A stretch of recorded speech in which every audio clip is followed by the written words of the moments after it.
regarde encore maintenant la période de temps en ce qui concerne le monde. Le monde, présentement, comme je l'ai dit la dernière fois, nous sommes dans une période, la période la plus matérialiste de notre histoire. Présentement, tout est basé sur le matérialisme. La société définit le succès par combien est-ce que tu gagnes, combien est-ce que tu possèdes, et tout est vraiment basé sur le matérialisme. Et quand, dans ce monde, des gens ont de l'argent, ils sont contents. Quand ils n'ont pas de l'argent, ils sont tristes. Ça s'est défini aussi simplement que cela.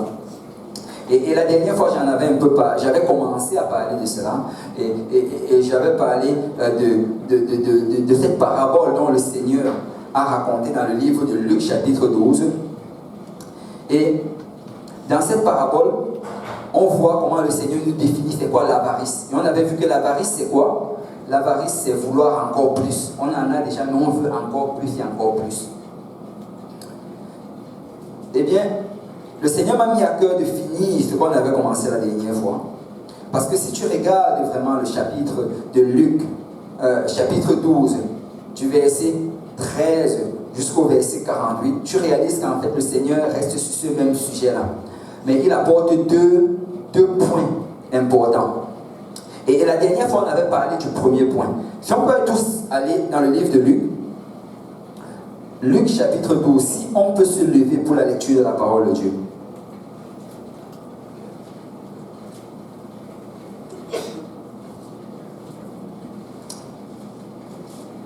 Luc chapitre 12, on va lire un verset d'écriture, verset 15.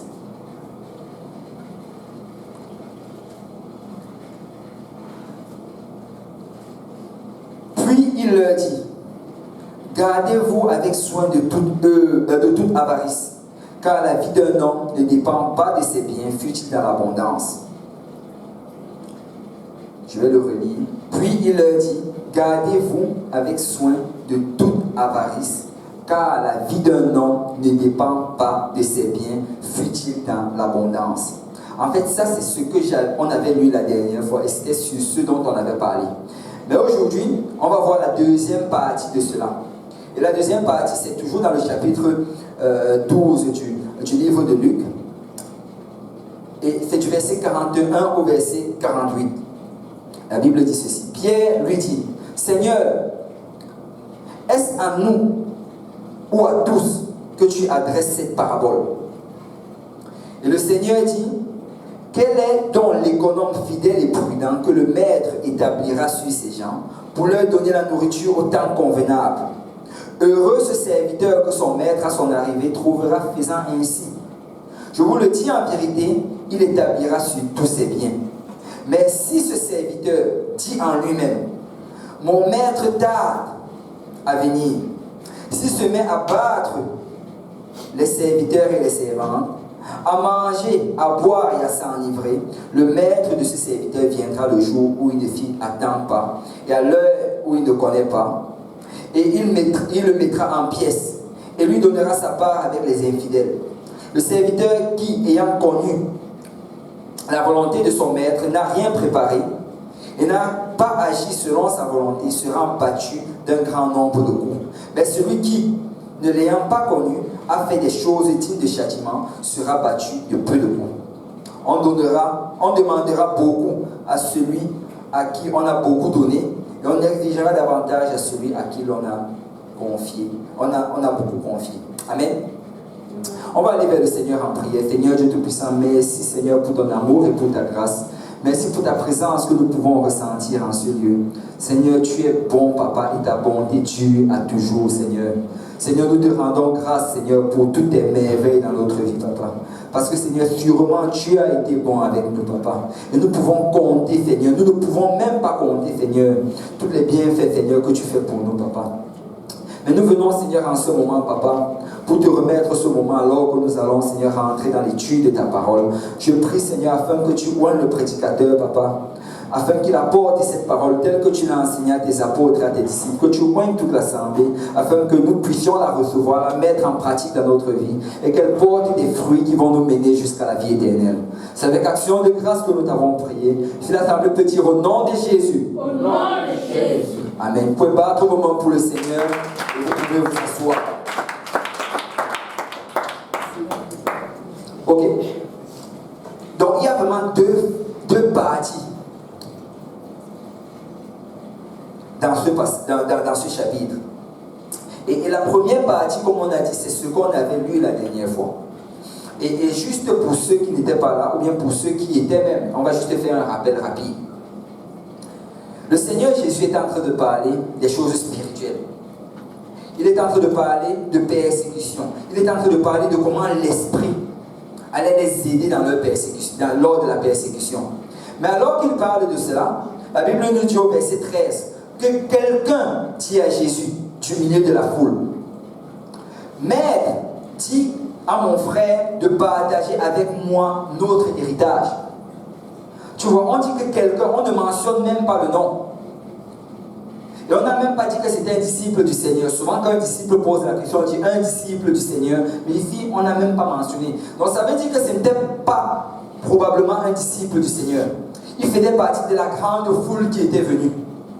Parce que vous savez, quand Jésus œuvrait à Jérusalem, ce n'était pas tous ceux qui étaient venus là, qui étaient venus pour la bonne nouvelle. Il y a beaucoup qui venaient juste pour le pain. Il y a beaucoup qui venaient juste pour les poissons. Il y a beaucoup qui venaient juste pour être guéris. Beaucoup ne venaient pas pour la bonne nouvelle qu'il avait à leur apporter. Et vous savez, quand il a apporté sa situation au Seigneur, il dit, Seigneur, tiens mon frère de partager notre héritage. Regardez ce que le Seigneur lui répond. Au verset 14, Jésus lui répondit, ô homme, qui m'a établi pour être votre juge ou pour faire vos partages. En fait, le Seigneur est en train de lui dire ici, ce n'est pas pour ça que je suis venu. Amen. Je ne suis pas venu ici là pour faire vos partages. Je ne suis pas venu ici pour m'occuper de vos histoires matérielles. Tu sais, certaines personnes viennent à l'église parce qu'ils recherchent une bénédiction matérielle de Dieu. Il y a des gens qui viennent à l'église parce qu'ils veulent que le Seigneur les bénisse avec un travail. D'autres viennent à l'église parce qu'ils veulent que le Seigneur les bénisse avec de l'argent. D'autres viennent même chercher des femmes ou des maris à l'église. Amen. Il y a plusieurs raisons pour lesquelles les gens viennent à l'église. Et certains vont arriver à l'église après un certain temps parce qu'ils vont réaliser que l'église n'est pas en train d'œuvrer pour qu'ils atteignent leur but. Ils vont commencer à se fâcher contre l'église. Ça, c'est que l'église où je suis, depuis que je suis là, personne n'est jamais venu me proposer à manger. Depuis que je suis là, le pasteur n'est jamais venu me conseiller comment je vais faire pour me marier. Depuis que je suis là, aucune de ces personnes n'est venue me donner de l'argent. Ça, ce n'est pas le but de l'église. L'église, ce n'est pas un club social. L'église, ce n'est pas une œuvre de charité. L'église, c'est un endroit où ta vie peut être changée. L'église, c'est un endroit où tu peux recevoir le salut. Quand Christ est venu, il est venu pour mourir pour nos péchés. Bien sûr, il a béni les gens sur son passage. Il a guéri les malades, il a multiplié les pains et les poissons, il a ressuscité les morts, mais le but ultime, c'était d'aller mourir à la croix. Amen. Le but de l'église, c'est de gagner des âmes. Le but de l'église, c'est de faire des disciples, d'apprêter des gens pour qu'ils soient prêts pour le retour du Seigneur. Toutes ces autres choses, regarde, même si tu viens à l'église et qu'aucun frère, aucune sœur ne t'a jamais donné à manger, ne t'a jamais donné de l'argent, ne t'a jamais soucié de tes besoins, ce n'est pas grave. L'essentiel, c'est que ton nom soit écrit dans le livre de vie. Et Jésus dit, je ne suis pas venu ici pour faire vos partages. Mais regardez ce qu'il dit par la suite au verset 14. Jésus, au verset 15. Puis il leur dit, gardez-vous avec soin de toute avarice, car la vie d'un homme ne dépend pas de ses biens, fût-il dans l'abondance. Tu sais, là il pose une question, il dit, Seigneur, tiens mon frère de partager l'héritage. Mais là, c'est comme si Jésus sortait complètement du sujet. Parce que sa demande, ça est légitime. Il dit, je veux qu'on partage notre héritage. J'ai droit aussi à l'héritage.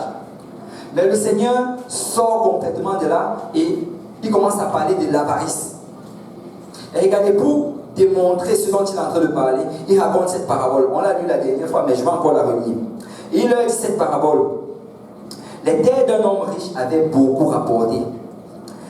Il raisonnait en lui-même, disant, que ferai-je, car je n'ai pas de place pour serrer ma récolte. Voici, dit-il, ce que je ferai. J'abattrai mes greniers, j'en bâtirai de plus grands, j'y amasserai toute ma récolte et tous mes biens. Et je dirai à mon âme, tu as beaucoup de biens en réserve pour plusieurs années. Repose-toi, mange, bois et réjouis-toi. Vous voyez, quand tu lis cette parabole,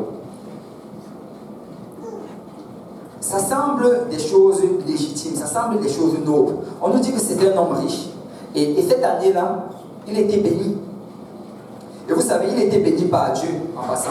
La Bible nous dit que toute bonne grâce et tout don excellent vient de Dieu qui est le Père des Lumières. Amen. Parce que c'est Dieu qui bénit. Que tu sois chrétien ou que tu sois dans le monde, c'est Dieu qui bénit. Il n'y a aucune plante qui ne pousse de la terre si le Seigneur ne ordonne que ça ne pousse. Amen. Donc c'est Dieu qui bénit. Donc le voilà qui fait trouver béni. Il était dans l'abondance.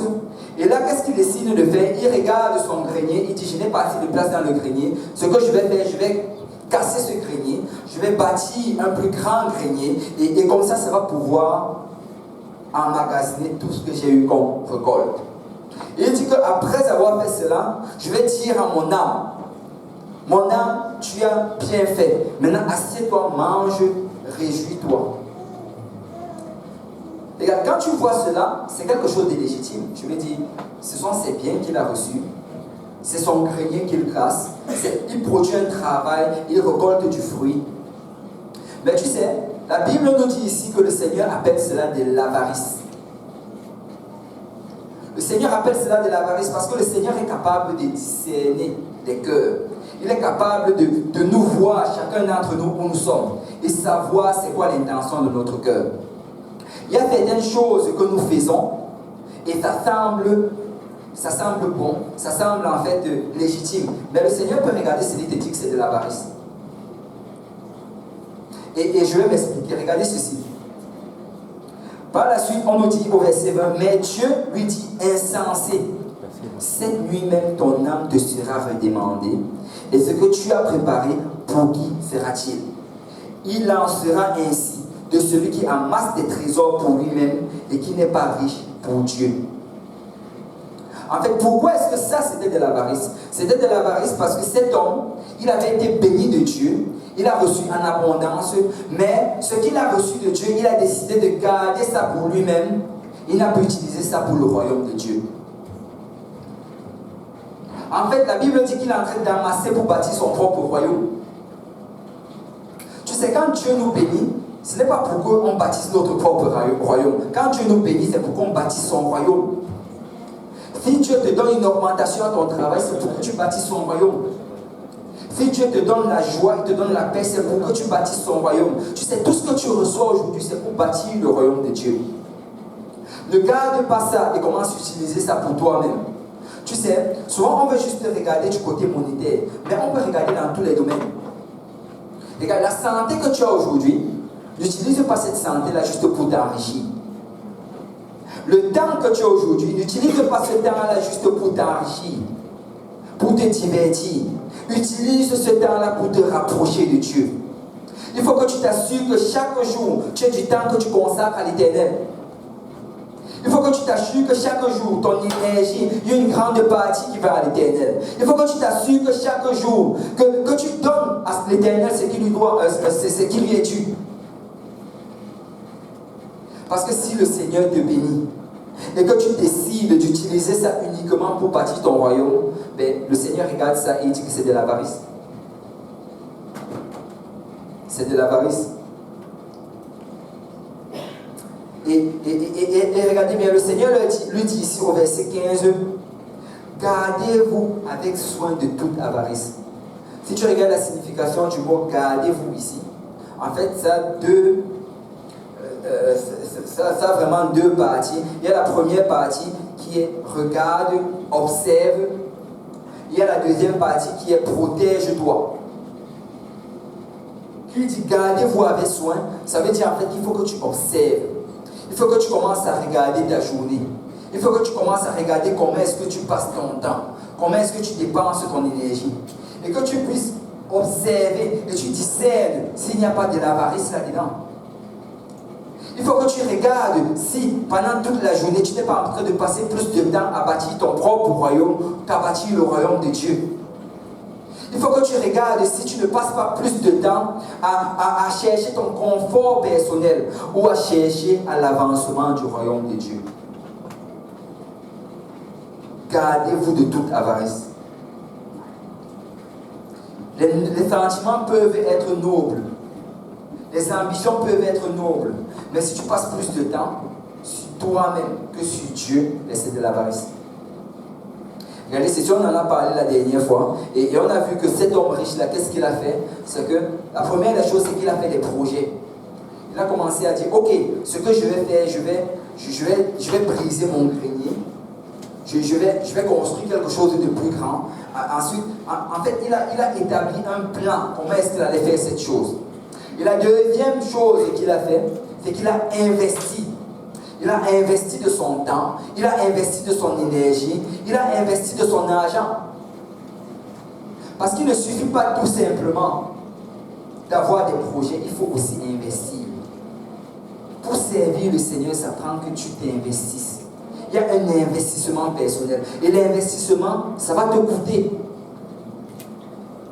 David a dit ceci, je ne veux pas offrir à l'Éternel un sacrifice qui ne m'a rien coûté. Il faut que quand j'offre quelque chose à l'Éternel, je réalise qu'en fait, j'aurais pu utiliser ça pour quelque chose d'autre. Mais j'ai décidé de donner ça à Dieu. Ne donne pas tes vieilles chaussettes à l'Éternel. Amen. Amen. Nous devons donner à l'Éternel ce qui nous coûte. Il faut que ça nous coûte. Il faut qu'on donne de l'énergie à l'Éternel. Il faut qu'on donne de notre temps à l'Éternel. Mais une chose vraiment qui a beaucoup de valeur en cette fin des temps-ci, c'est le temps. Le temps a tellement de valeur.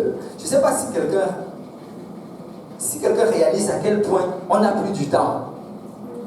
On n'a juste plus du temps. Moi, je me rappelle quand j'étais encore petit, j'avais beaucoup de temps.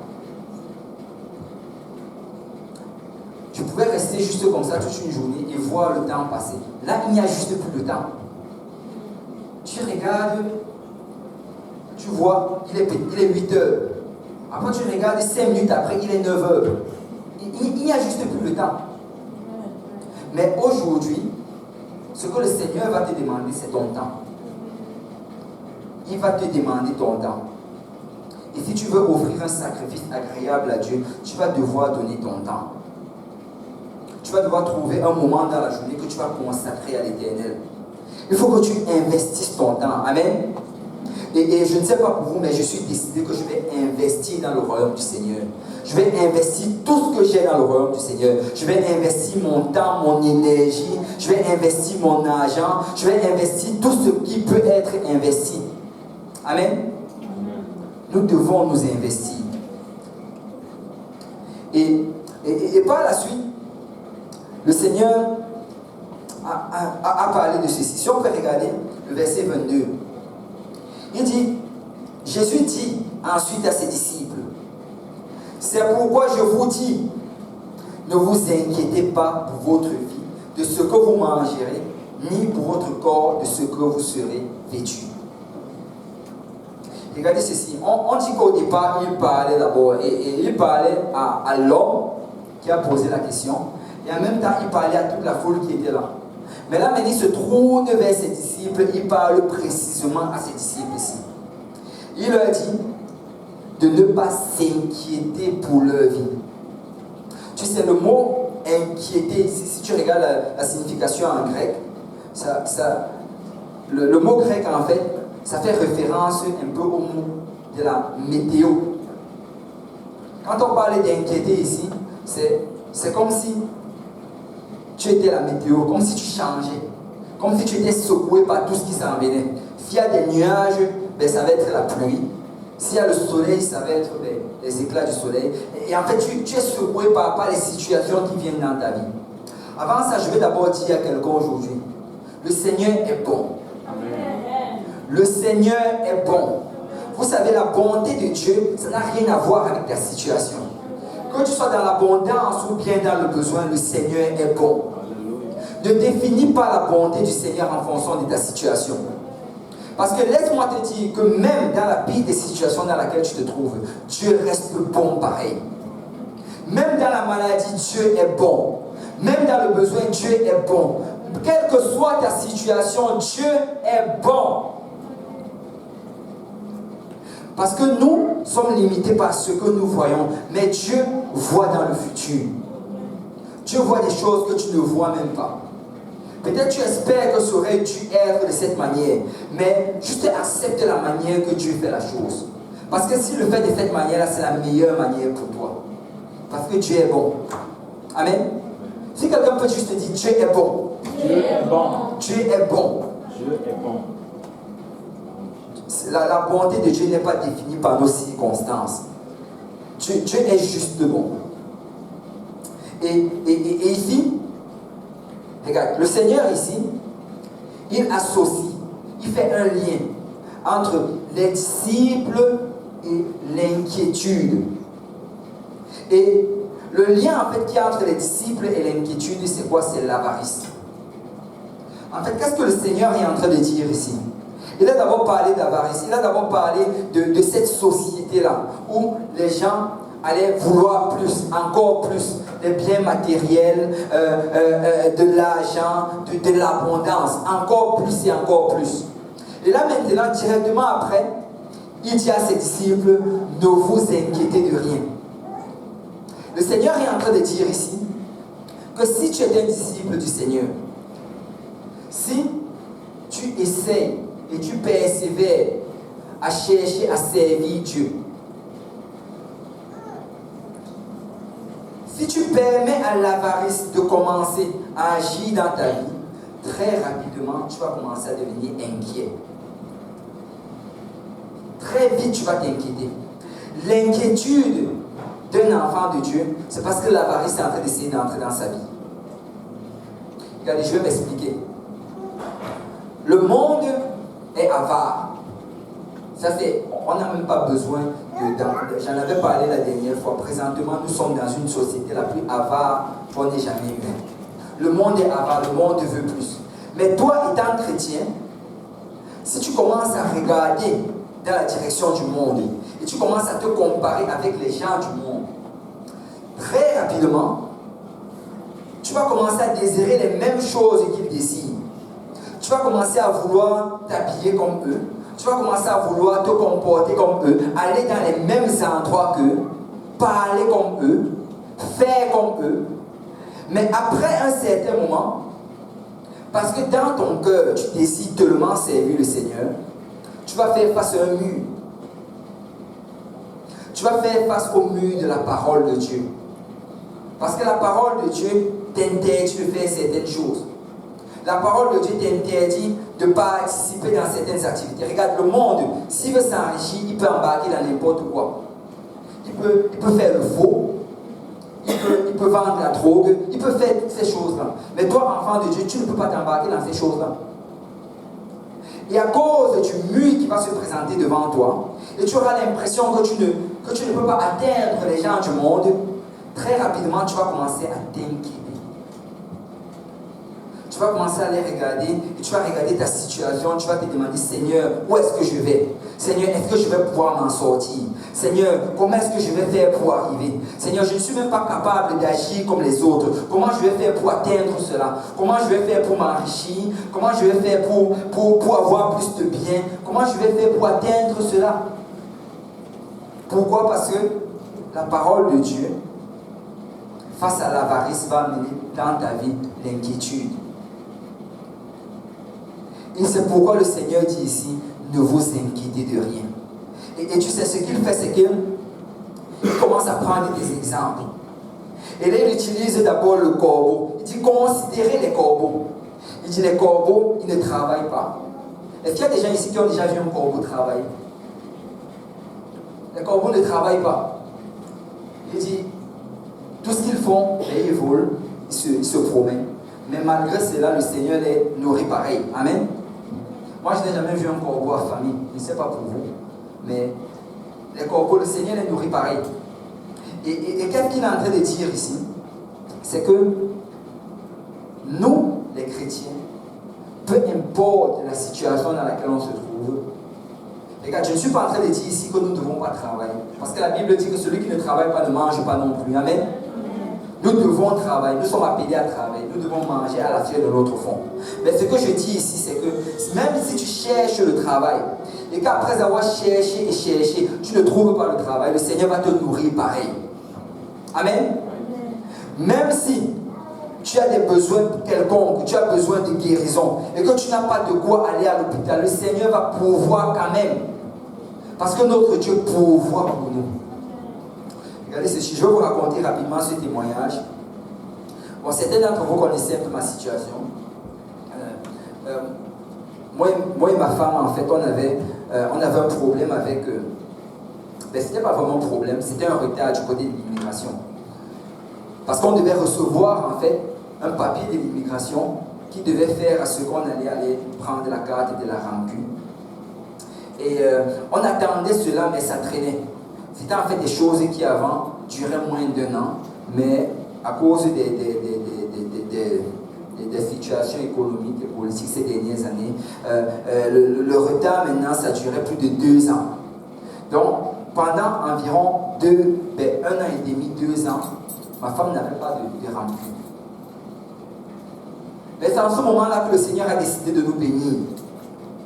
Et elle est tombée enceinte. Et on est allé à l'hôpital pour le premier bébé.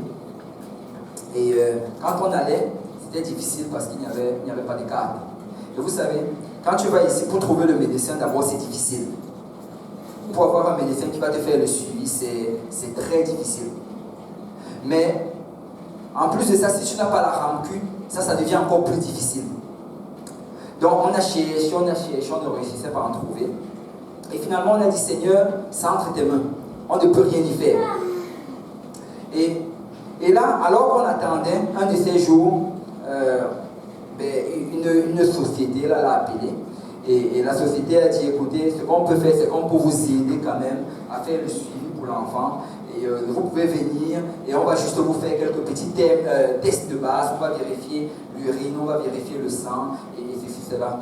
Et le jour justement où ils avaient programmé ce rendez-vous-là, quand on est allé là-bas, en fait, ma femme était allée toute seule. Quand elle est arrivée, l'infirmière qui travaille là-bas bénévolement a vérifié son sang, ses urines. Elle lui a dit, écoute, là tout de suite, là, on doit t'amener à l'hôpital. Il est impossible que tu rentres chez toi, là maintenant. Tu dois aller directement à l'hôpital.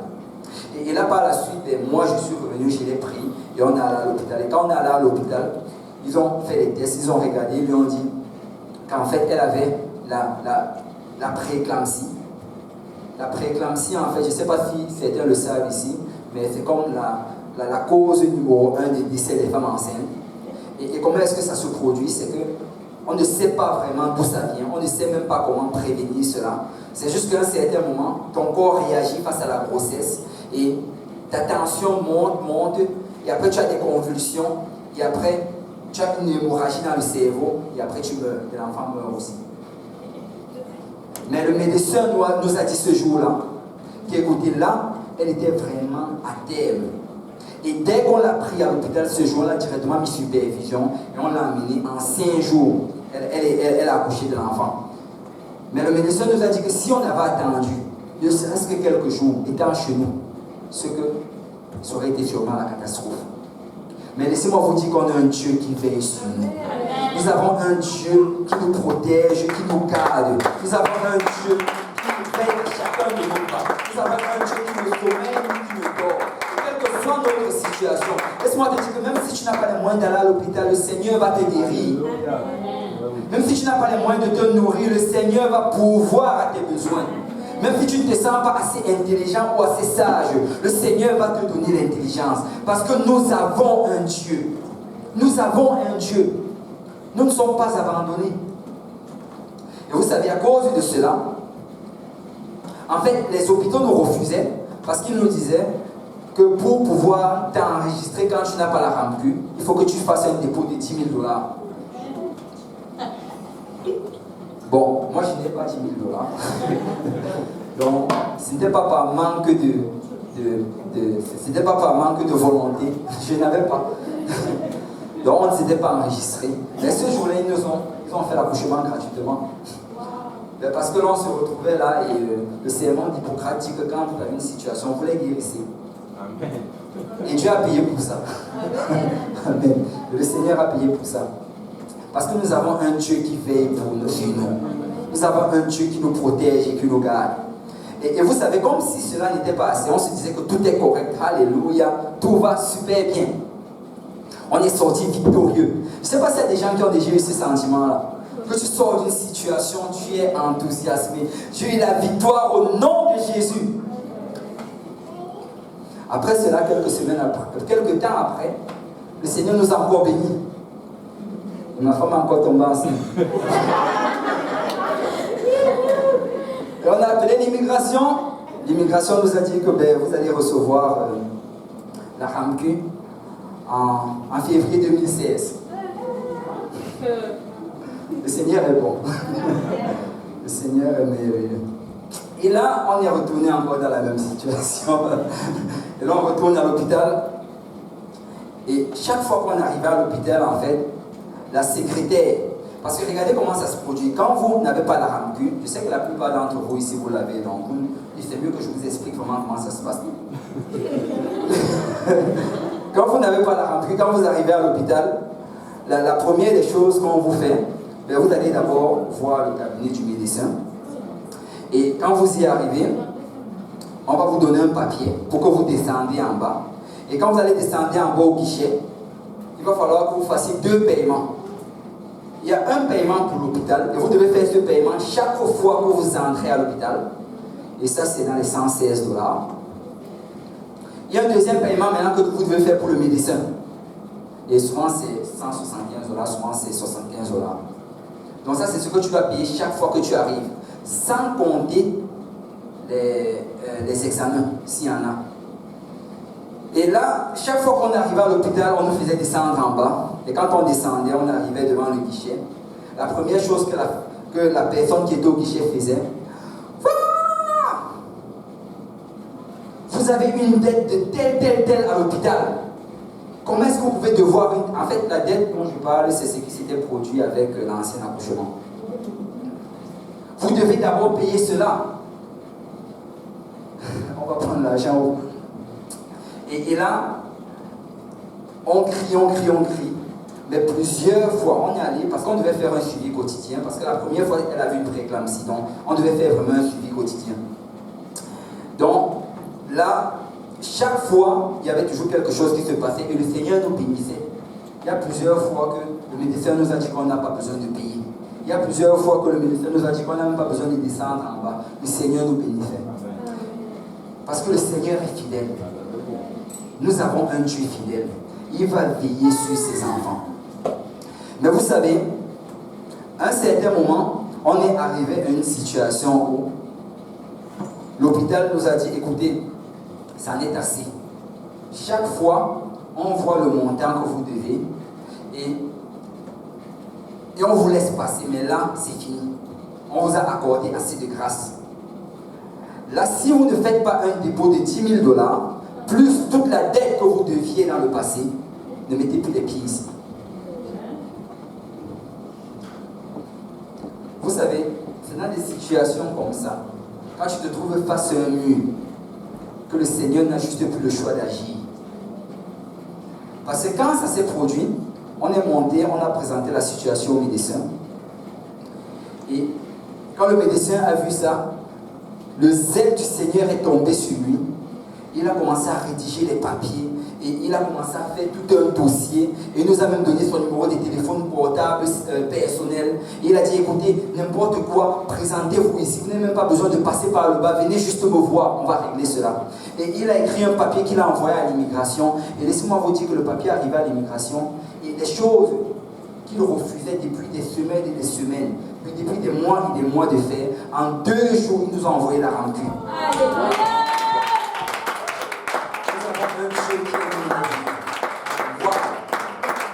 notre Dieu est bon.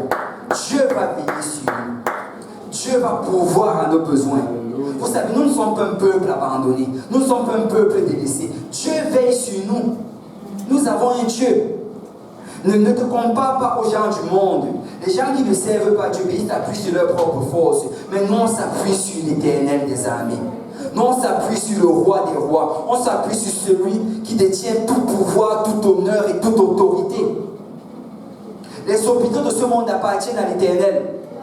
Amen. Amen. Tous les commerces de ce monde appartiennent à l'Éternel. Vous savez, ils vont dire, ok, c'est nous qui avons construit l'hôpital. Ok, c'est nous qui avons construit les commerces. C'est nous qui avons construit les écoles. Mais est-ce que vous avez payé la taxe à celui qui appartient à cette terre? Alléluia. Laissez-moi vous dire que nous sommes les héritiers du royaume. On va prendre la taxe. Nous allons prendre cette taxe. Alléluia. Parce que le Seigneur, on a chanté ça au départ. On a dit que le Seigneur... Non, on l'a lu en fait, le pasteur Abou l'a lu au départ. On a vu comment le peuple d'Israël, quand ils sont arrivés en Égypte, le Seigneur leur a donné pour héritage, quand ils sont arrivés à la terre promise, le Seigneur leur a donné pour héritage tout ce qui se trouvait à la terre promise. Et nous héritons de cela. Le Seigneur nous bénit. Amen. Et regardez ceci. Par la suite, le Seigneur leur dit,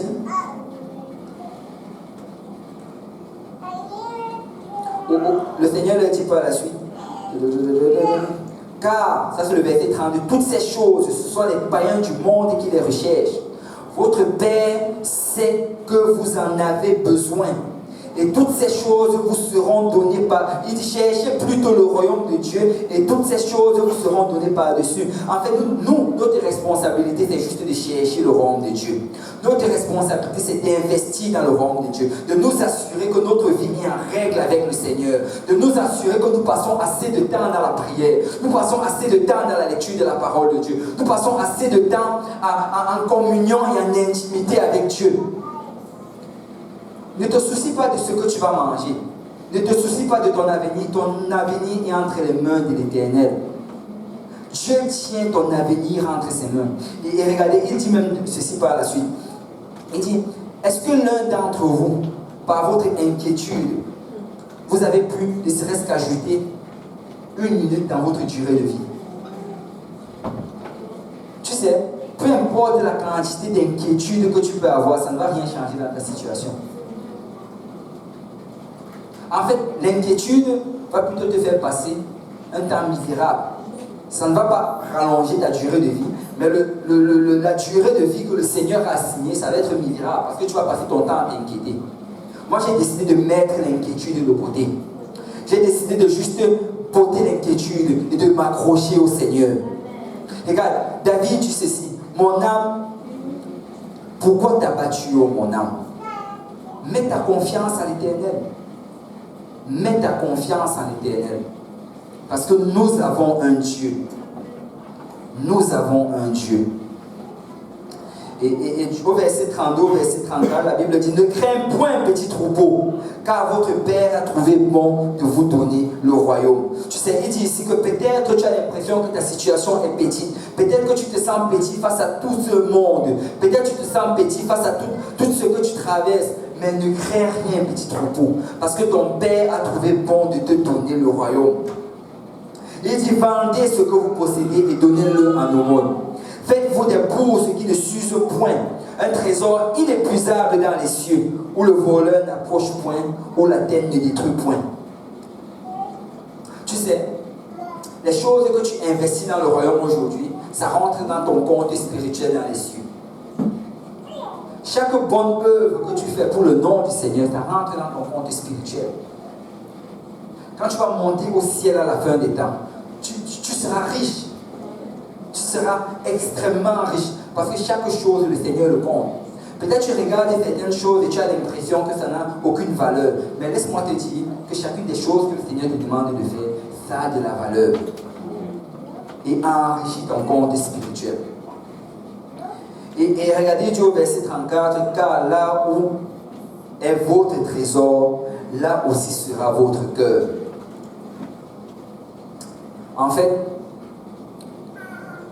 il dit ici que si tu as envie d'avoir ton cœur dans les choses d'en haut, il faut que tu t'investisses dans les choses d'en haut. Si tu as envie d'aimer plus le Seigneur, il faut que tu t'investisses dans le Seigneur. Si tu as envie de te rapprocher plus de Dieu, il faut que tu t'investisses dans le Seigneur. Si tu t'investis plus dans les choses du monde, tu vas plus aimer les choses du monde. Si tu places plus de temps sur Facebook que tu ne passes à la prière, laisse-moi te dire que tu vas plus aimer Facebook que la prière.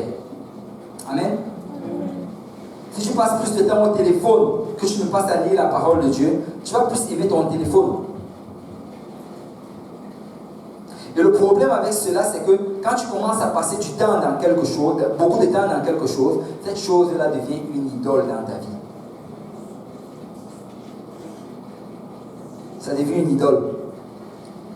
Et nous devons faire attention à quoi nous nous attachons. Nous devons nous attacher aux choses d'en haut. Nous devons nous accrocher à ce qui appartient au Seigneur. Et regardez le verset 35. Que vos reins soient sains et vos lampes allumées. Vous voyez, ce dont il est en train de parler ici, quand il parle de ceindre les reins, dans le temps des Juifs, en fait, ils portaient des robes. Et quand on parlait de ceindre les reins, c'était prendre de l'arrière de sa robe, tirer en avant et l'attacher. Ça faisait en fait ça faisait une séparation entre les jambes. Et pourquoi est-ce qu'ils faisaient cela? Ils allaient faire cela pour s'apprêter, pour pouvoir faire un travail, pour pouvoir faire une œuvre.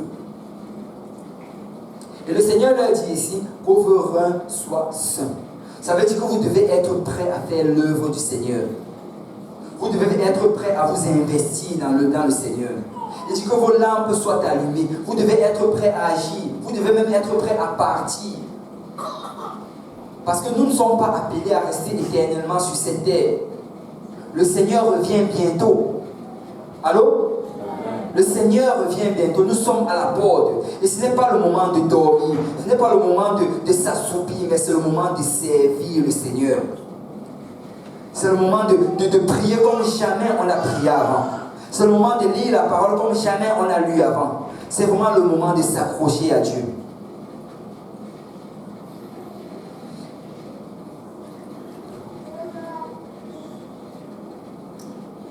Verset 36. Et vous soyez semblables à des hommes qui attendent que leur maître revienne des noces, afin de lui ouvrir dès qu'il arrivera et frappera.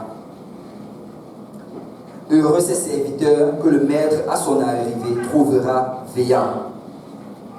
Vous savez, présentement, nous sommes dans une période où c'est très facile de dormir spirituellement. Présentement, c'est une période où c'est très difficile en fait de garder sa consécration vers le Seigneur. C'est une période où il y a un esprit d'assoupissement. Il y a un esprit en fait. Et regardez, le pasteur a prêché cela hier. Il a prêché de se souvenir du premier amour. Parce que présentement, on est dans une période où c'est très facile d'oublier de prier. C'est très facile d'oublier de lire la parole de Dieu. C'est très facile de trouver des justifications pourquoi ne pas jeûner. C'est très facile cela, parce que nous sommes vraiment dans une période d'assoupissement. Et vous savez, la période d'assoupissement, ça provient toujours d'une période d'abondance. Parce que le Seigneur est en train de nous bénir présentement. On a plus tendance à faire comme cet homme riche-là. Et de regarder ce que le Seigneur nous a donné, d'emmagasiner cela, de manger, de boire et de nous réjouir. Et vous savez, c'est exactement dans une période pareille qu'on est plus à risque de rétrograder. C'est plus facile en fait de rétrograder quand on est dans l'abondance que quand on est dans le besoin. Vous savez, dans le besoin, c'est très dur de rétrograder. Quand quelqu'un est dans le besoin, il a besoin d'une guérison, là, pour qu'il quitte la maison du Seigneur, c'est très difficile. Parce qu'il sait que c'est ici que je vais recevoir cela. C'est là que le Seigneur va me guérir. Et on va lui dire n'importe quoi, il va le faire parce qu'il a besoin de guérison. Mais quand tu es dans l'abondance, tu as tout ce que le Seigneur t'a déjà donné. Et que tu commences à regarder cela, ben laisse-moi te dire que c'est très facile de retrograder dans ces temps-là. Parce que tu vas commencer à trouver des justifications pourquoi est-ce que tu ne dois pas vivre dans la sanctification. Tu vas trouver des justifications pourquoi tu ne dois pas obéir à tel. Regardez, le monde présentement, notre société dans laquelle on vit, pourquoi est-ce qu'ici, c'est tellement dur de voir des gens venir à l'église? Pourquoi est-ce qu'ici, c'est tellement dur? Pourquoi ce peuple-ci vient à Dieu? Mais c'est à cause de l'abondance. Il y a beaucoup de biens ici, il y a beaucoup d'abondance. Les gens ont tout ce dont ils ont besoin matériellement. Et alors, c'est difficile de servir le Seigneur. Mais le Seigneur demande à quelqu'un aujourd'hui de faire attention. Le Seigneur demande à quelqu'un aujourd'hui de prendre soin et de s'assurer de ne pas tomber dans cela. Tu sais, quelqu'un doit prendre une décision aujourd'hui. Même si je suis dans l'abondance, je vais louer le Seigneur. Même si je ne me ressens pas comme louer présentement. Tu sais, parce que quand tu es dans le besoin, tu vas te ressentir comme louer le Seigneur. Tu vas te ressentir comme prier. Mais laisse-moi te dire que même si tu n'as pas le sentiment présentement, loue quand même le Seigneur. Même si tu n'as pas le sentiment maintenant, prie quand même. Pousse-toi à genoux et prie le Seigneur. Lis la parole de Dieu. Parce que nous devons quand même le servir dans l'abondance. Et le Seigneur dit, heureux celui qui va trouver veillant.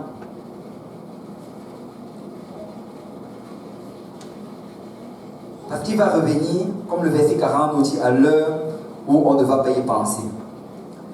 Et regardez le verset qu'on a lu en introduction. Pierre lui dit, Seigneur, est-ce à nous ou à tous que tu adresses cette parabole? Tu sais, Pierre est en train de se poser une question. Seigneur, est-ce que c'est vraiment à nous ou bien c'est plus pour les autres que tu es en train de dire ceci? Et peut-être que tu es dans cette situation présentement, tu regardes ta vie, tu te dis que non, moi je crois que j'ai fait tout ce que j'ai eu à faire pour servir le Seigneur. Je crois que j'ai obéi à tout ce que le Seigneur me demande de faire.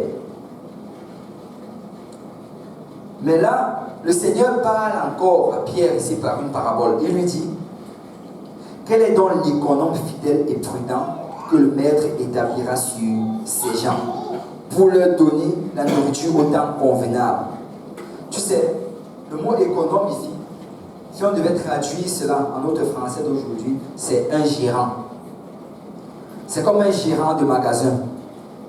Un gérant de magasin, il n'est pas le propriétaire du magasin. Il est juste le gérant. Le propriétaire lui a donné ses biens, il lui a donné le personnel du magasin pour qu'il puisse gérer cela, pour pouvoir faire du profit. Et en fait, le Seigneur est en train de dire à Pierre ici, écoute, c'est principalement à vous que je suis en train de parler. C'est à toi que je parle. Tu dis que tu es en train de me servir présentement, mais je te dis de faire attention.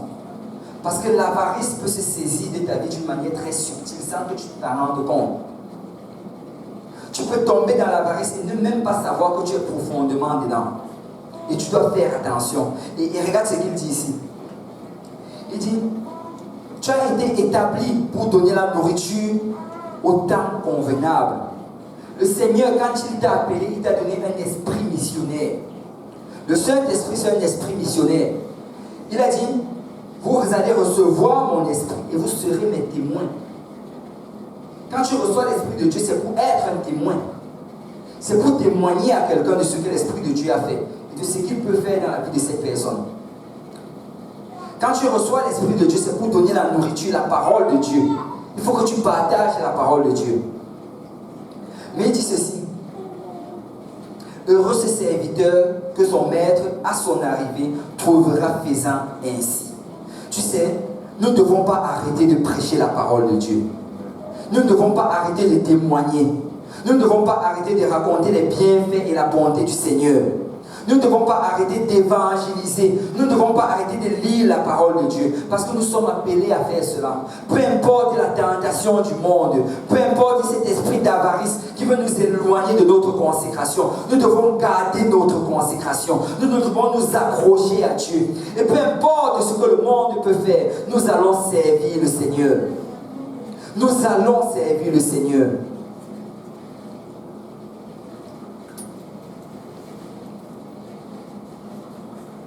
Il dit, mais si ce serviteur dit en lui-même, mon maître tarde à venir, Je ne sais pas depuis combien de temps tu sais le Seigneur. Mais à un certain moment, tu vas arriver à un point où tu vas te dire, Seigneur, tu as dit que tu reviens bientôt. Mais depuis que je te sais, j'attends toujours. Et le Seigneur est en train d'adresser cela ici. À cause du fait qu'il tarde à venir, certaines personnes vont commencer à réduire leur consécration. Le feu que tu avais au départ, progressivement, ça va commencer à s'éteindre. Pourquoi? Parce que tu espérais que le Seigneur allait juste venir et que tu allais rester comme cela. Non. Le Seigneur veut que tu continues à mettre du bois dans ton feu. Le Seigneur veut que tu continues toi-même à attiser ce feu-là. Il dit que parce qu'il tarde à venir, il se met à battre les serviteurs et les servantes, à manger, à boire et à s'enivrer. Il commence à juste faire ce que les autres personnes du monde font et à réduire dans ses consécrations et à critiquer. Ça, c'est la partie battre les serviteurs et les servantes. Mais regardez ce que le verset 46 dit. Le maître de ses serviteurs viendra le jour où il ne s'y attend pas. Tu sais, quand le riche dans la parabole est arrivé au point où il a décidé qu'il allait commencer à manger, boire et se réjouir, c'est en ce moment-là que le Seigneur a dit que c'est là que je vais arriver. Parce que laisse-moi te dire que si tu ne gardes pas tes voies dans le Seigneur, si tu ne t'assures pas de t'éloigner de toute cette convoitise et de toute cette avarice, tu vas tomber très rapidement dans une mort spirituelle. Tu sais, on ne rétrograde pas en un jour. Les gens qui abandonnent l'église, les gens qui sortent de l'église, ils ne sortent pas en un jour. Ça commence toujours progressivement. Ça commence d'abord par réduire son temps de prière, réduire ses consécrations, commencer à diminuer et à couper et à prendre les raccourcis et à gauche et à droite. Et finalement, ça change sa conviction. Et laisse-moi te dire que si tu ne fais pas attention à cela, tu risques de rétrograder.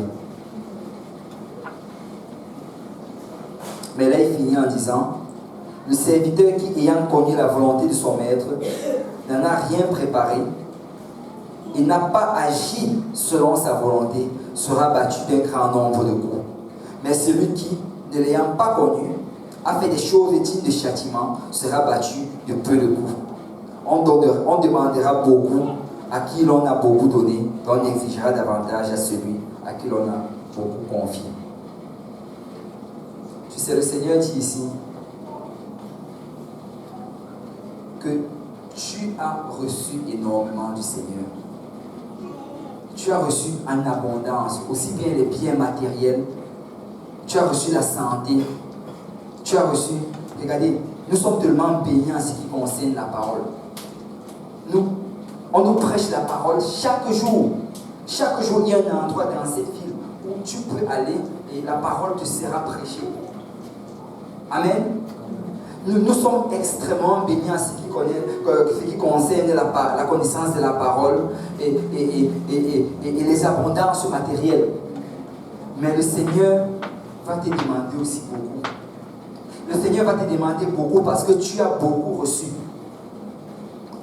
Il faut que tu réalises que l'abondance que le Seigneur te donne présentement, ce n'est pas pour que tu bâtisses ton propre royaume. Il faut que tu réalises que l'abondance que le Seigneur te donne maintenant, c'est comme étant un économe, un gérant, pour que tu utilises cela pour l'avancement de son royaume.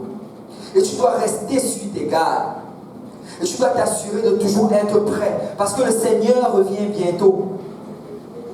Le Seigneur revient bientôt. Tu sais, quand tu te lèves le matin, tu dois te dire, le Seigneur peut revenir aujourd'hui. Si le Seigneur revient aujourd'hui, est-ce que je vais être prêt? Si la trompette sonne maintenant, est-ce que je vais monter? Tu sais, souvent on se lève le matin et on commence à faire toute la programmation de notre journée. Et on n'inclut pas le Seigneur là-dedans. Mets le Seigneur en premier. Mets le Seigneur en premier. Nous appartenons au Seigneur. Tu ne t'appartiens pas à toi-même, tu appartiens au Seigneur. Et le Seigneur a investi en toi. Maintenant, c'est à toi d'investir au Seigneur. Alléluia. Si on peut se lever dans la présence du Seigneur. Je suis en train de parler ici de servir le Seigneur dans l'abondance. Parce que le Seigneur est en train de nous bénir. Il va encore nous bénir.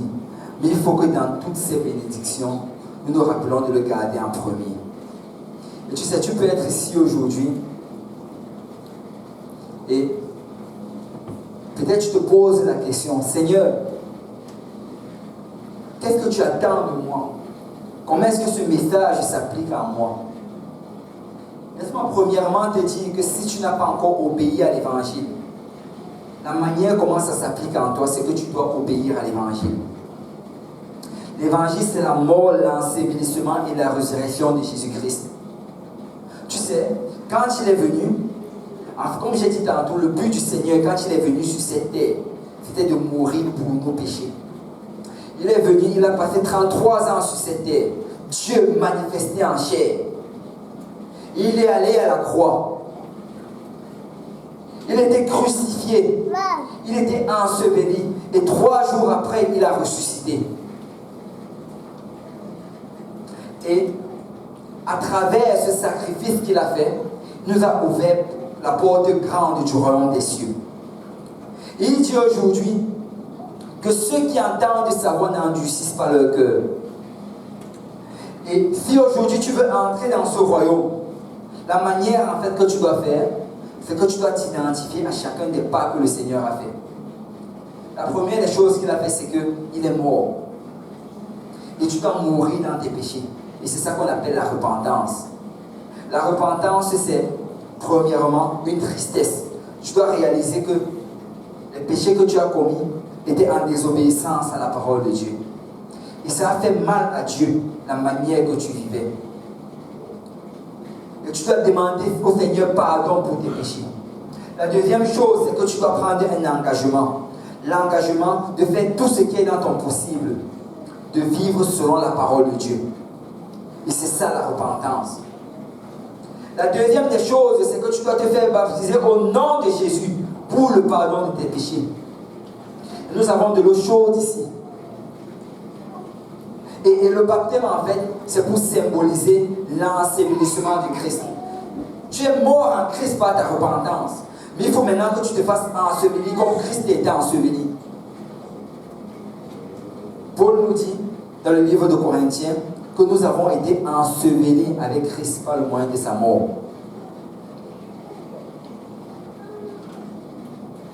Et quand tu te fais baptiser, c'est au nom de Jésus-Christ. Et quand tu ressors de l'eau, le Seigneur efface tous tes péchés que tu as commis depuis ton enfance, depuis ta naissance. Et après cela, le Seigneur te remplit de son esprit. Comme Christ est ressuscité, il faut que tu reçoives l'esprit de vie, l'espérance de la gloire. Et quand tu vas recevoir le Saint-Esprit, tu vas parler en d'autres langues selon que l'esprit de l'homme est exprimé. Et le verset 38 du livre des Actes, chapitre 2, alors que Pierre a prêché ce même message que je vous prêche maintenant, devant 3000 personnes, ces hommes-là lui ont dit au verset 37, qu'est-ce qu'on doit faire, Pierre? Et Pierre répond au verset 38, repentez-vous et que chacun de vous soit baptisé au nom de Jésus pour le pardon de vos péchés et vous recevrez le don du Saint-Esprit. Parce que c'est ça le premier pas si tu veux t'approcher du Seigneur. Et quand tu fais cela, le Seigneur marque ton nom dans le livre de vie. Et à partir de ce moment-là, tu lui appartiens. Et je sais qu'il y a des gens aujourd'hui qui ont déjà été baptisés au nom de Jésus. Il y a des gens aujourd'hui qui appartiennent au Seigneur. Et si aujourd'hui tu ne l'as pas encore fait, on peut le faire. Tu peux entrer dans l'alliance du Seigneur.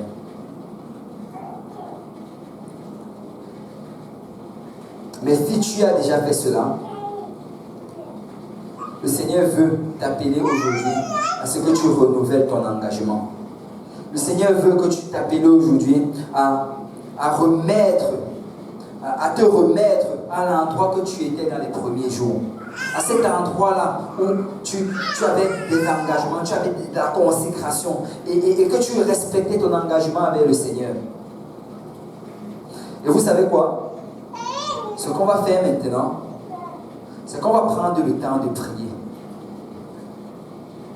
Et j'aimerais qu'on s'avance tous en avant.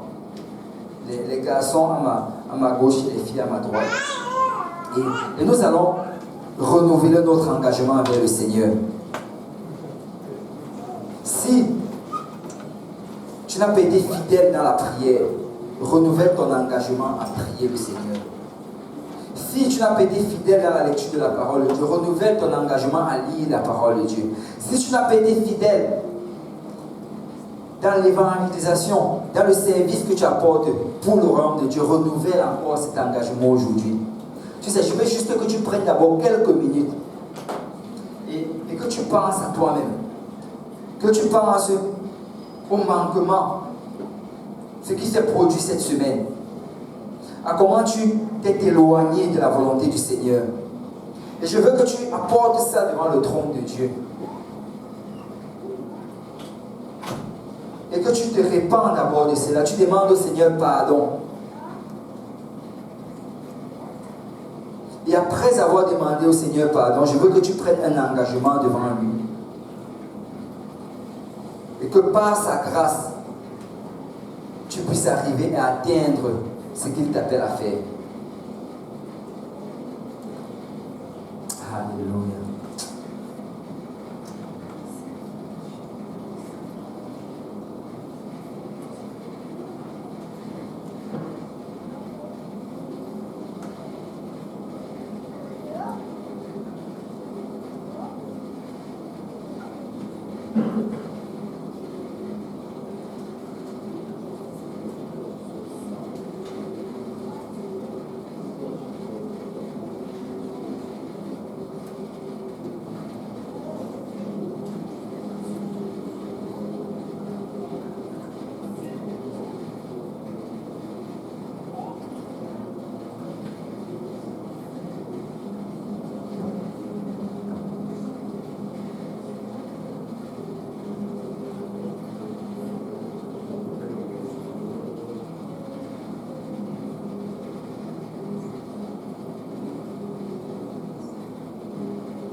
Seigneur, je veux retourner, Seigneur, à ce lieu. Je veux retourner, Seigneur, à ce lieu d'engagement. Je veux retourner, Seigneur, à ce lieu de consécration. Je veux retourner, Seigneur, à ce lieu, Père Céleste, où je t'adorais, Seigneur, peu importe mes sentiments, Papa, peu importe mes émotions, Papa. Je veux retourner, Seigneur, à ce lieu où j'étais fidèle dans la prière, où j'étais fidèle dans la lecture de ta parole, où j'étais fidèle, Seigneur, dans ta maison, Papa. J'étais fidèle dans mes dîmes et dans mes offrandes, Papa. J'étais fidèle, Père Céleste. Oh, Papa, je veux retourner, Seigneur, à ce lieu, Papa. Je veux retourner, Seigneur, à ce lieu d'intimité, Seigneur. Ce lieu, Seigneur, où je passais du temps seul à seul avec toi, Papa. Je veux y retourner, Seigneur. Seigneur, je veux que tu remettes encore le fardeau dans mon cœur aujourd'hui, Papa. Je veux que tu remettes encore ce fardeau pour les âmes, Papa. Ce fardeau, Seigneur, pour ton royaume, Seigneur. Papa, je veux mettre mon royaume de côté, Papa. Mais, Seigneur, je veux œuvrer pour l'avancement de ton royaume, Papa. Je veux faire, Seigneur, ce que ça prend, Papa. Oh, Seigneur, je veux faire, Seigneur, ce que ça prend. Parle-moi, Seigneur, en ce jour. Pointe, Seigneur, dans ma vie, Seigneur, les choses, Seigneur, qui ne te sont pas agréables, Papa. Pointe, Seigneur, les choses qui appartiennent, Seigneur, à mon royaume, Papa. Mais, Seigneur, consume-les, Seigneur, dans ton hôtel en ce jour, Papa. Seigneur, je ne veux pas sortir d'ici avec ça, Papa. Mais je veux que tu les consumes, Seigneur. Consume-les, Papa.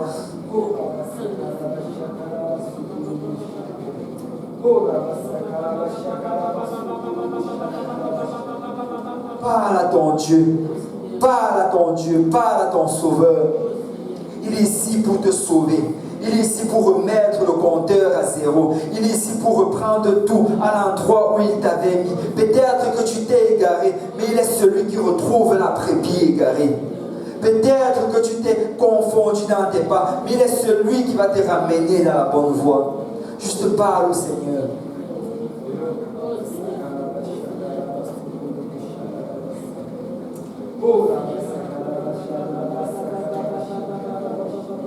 Oui, Seigneur, je veux retourner à ce lieu-là, Seigneur. Je veux retourner à ce lieu. Je veux retourner à ce lieu, Papa. Seigneur, je veux te servir, Papa, de tout mon cœur, Papa, de toute mon âme, Seigneur, de toutes mes forces, Seigneur. Je veux te servir avec tout ce qui est en moi, Papa.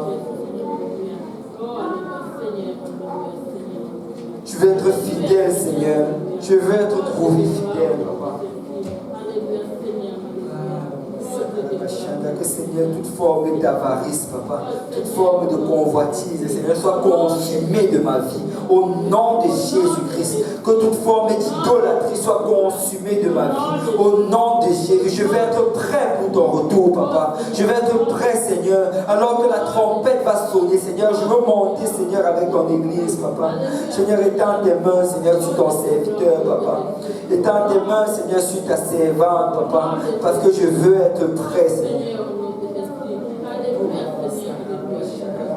Je reprime tout esprit d'assoupissement. Je reprime tout esprit de convoitise. Au nom de Jésus-Christ, je reprime tout esprit d'avarice. Au nom de Jésus, je veux m'accrocher aux choses spirituelles. Je veux garder les yeux vers les choses spirituelles. Oh la basaka. Oh la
Si on peut commencer à prendre des engagements avec le Seigneur.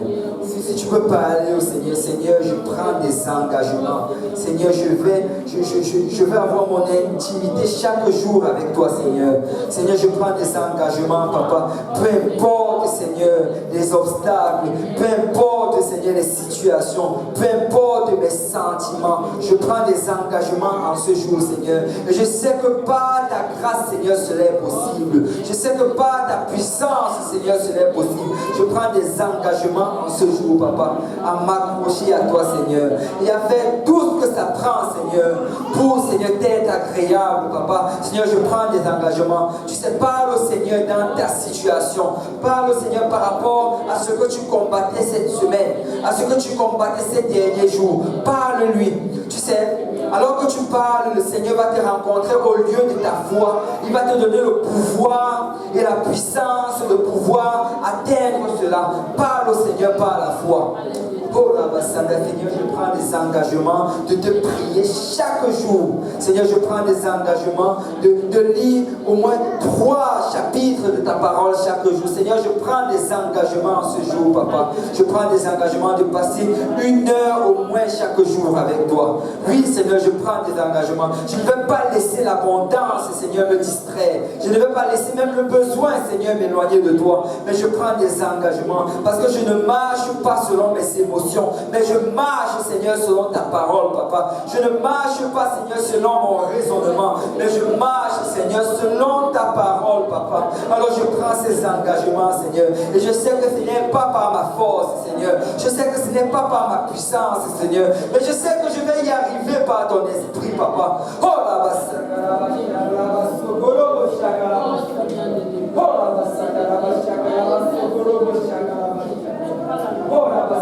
je prends des engagements maintenant, Seigneur. Je les scelle, Seigneur. Je mets un sceau dessus, Papa. Et je sais que par ta grâce, Papa, je vais y arriver, Papa. Oh la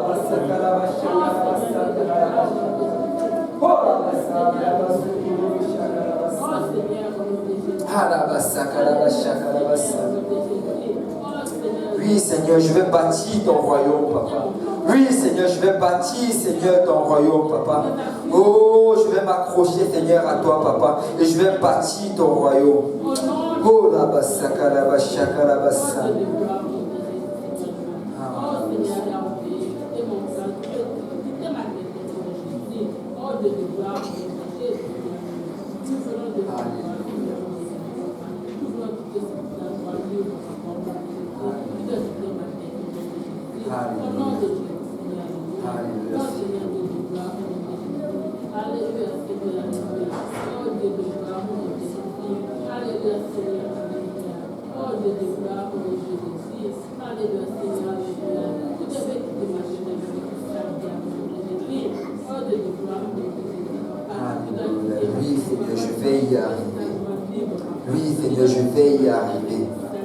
Oui, Seigneur, je vais y arriver, car tu es ma force, Papa, tu es ma forteresse, Papa. Seigneur, tu es le rocher de mon salut, et je vais y arriver. Alléluia, alléluia. Oui, je vais y arriver. Alléluia. Si on peut louer le Seigneur maintenant, si on peut louer le Seigneur pour sa bonté, si on peut louer le Seigneur pour sa grâce, si on peut louer le Seigneur, alléluia. Alléluia. Si on peut battre nos mains pour le Seigneur. Alléluia. On va y arriver. Nous allons y arriver. Nous allons y arriver. Si tu peux dire, mon âme, je vais y arriver. Alléluia. Battons nos mains pour le Seigneur et louons-le car il est digne d'être loué. Alléluia, alléluia, alléluia. Alléluia. Alléluia. Nous allons y arriver. Parce que si Dieu est pour nous, si Dieu est pour nous, il sera contre nous. Si Dieu est pour nous, il sera contre nous. Qui sera contre nous? Nous sommes plus que vainqueurs. Alléluia. Nous allons y arriver. Alléluia. Alléluia. Nous avons fini pour aujourd'hui. Là, je tenais juste à dire à quelqu'un, c'est le Seigneur dans l'abondance. C'est le Seigneur dans l'abondance. Ne te laisse pas distraire, mais c'est le Seigneur. Si tu peux saluer un frère ou une soeur et tu lui dis, c'est le Seigneur dans l'abondance. Le Seigneur vous bénisse.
proche chez vous? Oh, ouais. Ça va bien? Stéphane? Ça fait 10 ans que je les connais. bon? On l'emmène tu sais, comme François, ça faisait 5 ans. Ouais, ouais. J'en vais faire la razzia de mes amis là. Ouais. Tu travailles avec nous? Non, Non. On s'est connus, on s'est connus. ça fait 10 ans. On se connaît à l'école. Tu vas la ramener là-bas ou Non, je l'ai ramené à la maison. tu vas la ramener avec nous? Ouais. Ah, c'était Laurent. C'est le nord. Oui, c'est dans le Je chemin. m'en vais juste de parler. Exactement. Ouais, ça. C'est bon. Ouais, j'ai pas mon retour, hein.